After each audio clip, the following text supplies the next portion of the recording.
अपने leave encashment को अधिकतम करें और टैक्स बचाएं। इन महत्वपूर्ण टिप्स को न छोड़ें।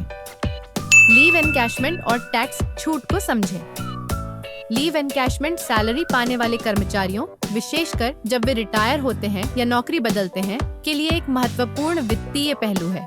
यह कर्मचारियों को बिना इस्तेमाल किए गए छुट्टी के दिनों के बदले मौद्रिक मुआवजा प्रदान करता है। हालांकि जब टैक्सेशन की बात आती है तो नियम जटिल हो सकते हैं, खासकर यदि किसी व्यक्ति को एक से अधिक नियोक्ताओं से लीव एनकैशमेंट प्राप्त हुआ हो। इन टैक्स प्रभावों को समझना सूचित वित्तीय निर्णय लेने के लिए महत्वपूर्ण है। लीव एनकैशमेंट और टैक्स छूट।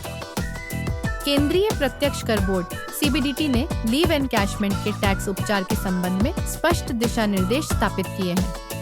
24 मई 2023 की एक अधिसूचना के अनुसार गैर सरकारी कर्मचारियों के लिए लीव एनकैशमेंट पर टैक्स छूट की सीमा बढ़ाकर 25 लाख कर दी गई है। हालांकि यह छूट कुछ शर्तों के अधीन है। छूट की गणना कैसे की जाती है? रिटायरमेंट के समय लीव एनकैशमेंट पर छूट निम्नलिखित राशियों में से सबसे कम के आधार पर निर्धारित की जाती है। 1. रिटायरमेंट के समय कर्मचारी के खाते में जमा अर्जित छुट्टियों की कुल संख्या को औसत मासिक वेतन से गुणा किया जाए। 2. औसत मासिक वेतन को 10 महीने से गुणा किया जाए। 3. केंद्र सरकार द्वारा निर्धारित अधिकतम सीमा जो 25 लाख रुपए है। 4. रिटायरमेंट के समय प्राप्त वास्तविक लीव एनकैशमेंट। इसे समझने के लिए एक उदाहरण पर विचार करें। मान लीजिए कि एक कर्मचारी के पास रिटायरमेंट के समय 6 महीने की अर्जित छुट्टी का बैलेंस है और उसका औसत मासिक वेतन 1,50,000 रुपए है। गणना इस प्रकार होगी: 6 गुणा 1,50,000 रुपए जो कि 9 लाख रुपए के बराबर है।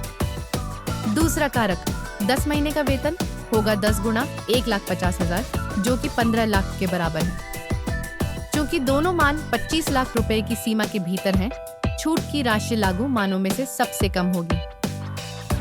यदि 2 नियोक्ताओं से लीव एनकैशमेंट प्राप्त हो तो क्या होगा? ऐसे मामलों में जहां एक कर्मचारी को 2 नियोक्ताओं से लीव एनकैशमेंट प्राप्त हुआ हो, चाहे एक ही वित्तीय वर्ष में या अलग-अलग वित्तीय वर्षों में, 25 लाख रुपए की छूट सीमा संचयी रूप से लागू होती है। इसका मतलब है, यदि किसी व्यक्ति ने पिछले वित्तीय वर्ष में लीव एनकैशमेंट के एक हिस्से पर छूट का दावा किया है, तो दावा की गई राशि को चालू वित्तीय वर्ष में उपलब्ध 25 लाख रुपए की सीमा से काटा जाएगा। यदि एक ही वित्तीय वर्ष में एक से अधिक नियोक्ताओं से लीव एनकैशमेंट प्राप्त होता है, तो कुल छूट 25 लाख से अधिक नहीं हो सकती। उदाहरण: एक कर्मचारी को अपने पहले नियोक्ता से 18 लाख रुपए लीव एनकैशमेंट प्राप्त होता है और वह इस राशि पर छूट का दावा करता है। बाद में उन्हें अपने दूसरे नियोक्ता से 10 लाख रुपए की अतिरिक्त राशि प्राप्त होती है। चूंकि कुल छूट सीमा 25 लाख रुपए है, दूसरे एनकैशमेंट में से केवल 7 लाख रुपए छूट के लिए पात्र होंगे और शेष 3 लाख रुपए पर टैक्स लगेगा। मुख्य बात: 1. गैर सरकारी कर्मचारियों के लिए लीव एनकैशमेंट पर अधिकतम छूट सीमा 25 लाख रुपए है। तो यदि 2 नियोक्ताओं से लीव एनकैशमेंट प्राप्त होता है तो कुल छूट पिछले दावों के आधार पर गणना की जाती है। 3.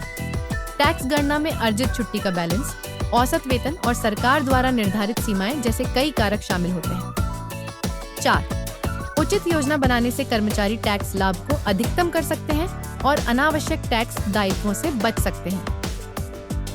निष्कर्ष: लीव एनकैशमेंट से जुड़े टैक्स नियमों को समझना यह सुनिश्चित करता है कि कर्मचारी रिटायरमेंट या नौकरी बदलते समय रणनीतिक निर्णय ले सके। अपनी छूट पात्रता की सावधानी पूर्वक गणना करके और पिछले दावों को ध्यान में रखते हुए व्यक्ति अपने टैक्स बचत को अनुकूलित कर सकते हैं और एक बेहतर वित्तीय भविष्य सुरक्षित कर सकते हैं। If you found this video valuable, please hit the like button and subscribe to the channel and set the bell icon to all for notifications. Feel free to leave a respectful comment. Vulgar or inappropriate comments will be blocked. See you in the next video.